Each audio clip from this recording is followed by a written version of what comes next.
high dollar, expect to spend close to $40,000 for the unit.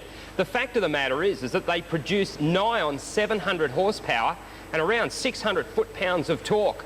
It's an alloy block, 372 cubic inches, burns methanol fuel through constant pressure fuel injection. In fact, this system is a Hillborn running magnesium down tubes and a carbon fibre valley. They are extremely quick and they seem to have a reasonable life. In fact, it's not unusual to get 15 or more races from an engine, given that they don't have any problems out on the circuit. They are fairly simplistic in that they run a magneto ignition system, but the components, well, they're developed to be finely tuned to give that extra edge. Again, weight comes into play, and all of the lightest components that are currently available around the world can be found in Peter Craft's racing engine. It's the blue ribbon event on the Australian Speedway calendar, the National Sprintcar Title. In 1997, Parramatta City Raceway hosts the coveted crown. A record 70 drivers have journeyed to Sydney's Greater West to contest this year's race. They represent every mainland state and territory. 7 previous winners are in the lineup. The youngest driver in the field, just 16 years of age. And how does Joel Knott of Sydney feel? Oh, it's a very nerve-wracking sort of a night. Everything's very fast and furious out in the track, and there are a lot of good drivers out there competing for one spot, which is Australia #1.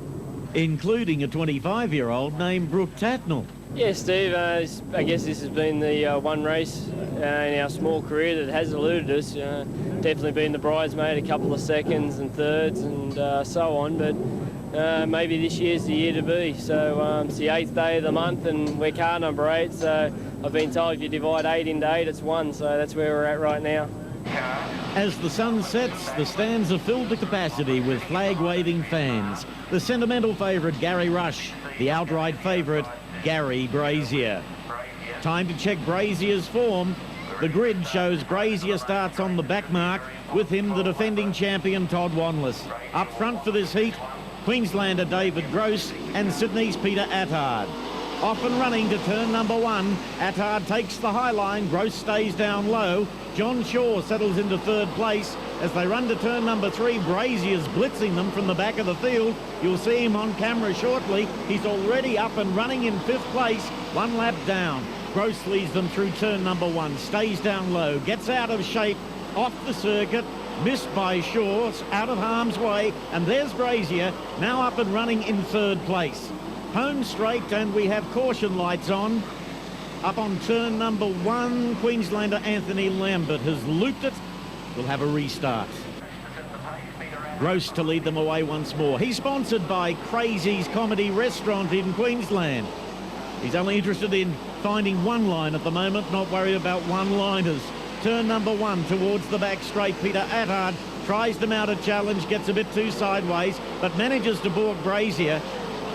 Top qualifier coming into tonight's national title. Bob Jackson, younger brother of Skip Jackson, but right on his hammer, the likes of Kerry Madsen, Gary Rush and Gary Brazier. Incidentally, the top qualifying Queenslander, and there are a dozen here for this meeting, none other than Kathy Kelly. We pick up the action once more in the main straight. Brazier still sitting in 3rd place. Peter Attard goes up track, makes a mistake. Brazier doesn't capitalise on it at this stage, and that leaves David Gross still out in front. John Shaw loops car 66. That means another nose-to-tail restart. Away we go once more. Brazier, as I said, is in 3rd place at this stage, on the tail of Peter Attard. Race leader David Gross, and coming from the back of the field is the defending champion Todd Wanless in the royal blue number 1 car. Wanless has had a wretched start to his title defence. A motor let go during his qualifying lap, and that's put him behind the 8 ball even before we get to the mains. Through the top turn, David Gross under siege now from Peter Attard. The Queenslander pulls away with consummate ease down the back straight. Attard comes again, the track very rough on turn number 4. Brazier not making much of an impression at this stage on Attard. Attard, however, is closing in on the race leader. They get together as they run to turn number 3 this time. Notice the bump as they come back to the main straight. That's where the drivers hug the low line to try and avoid that bump. Now Attard's getting anxious to get on with this. He knows Brazier's there. He certainly saw him come through on the inside. Meantime, Todd Wanless is moving up into 4th place as Gross heads the field back to the main straight. Attard remains in 2nd. Twice national champion Gary Brazier is 3rd. Down the back chute once again. Incredible to see more than 70 cars in the pits for this national title and 3 women drivers. That's a rarity for an Australian sport. A mistake by Attard gives Brazier his best chance. Now he's got a gift horse and doesn't look it in the mouth. Brazier moves into 2nd spot down the back straight. David Gross, the Queenslander, the only one between him, victory and more valuable points in the quest to put Australia 1 on the tail of what is now car 21.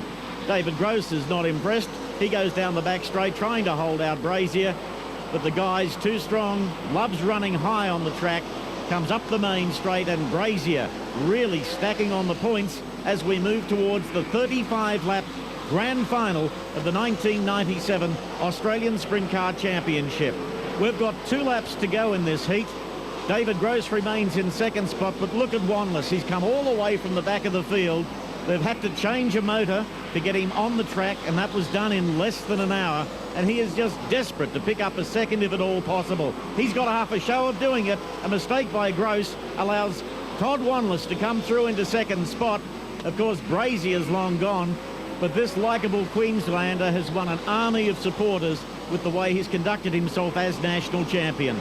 Gary Brazier wins, and wins comfortably, reconfirming his favouritism for the national title. 2nd, Todd Wanless, and 3rd, Queenslander David Gross.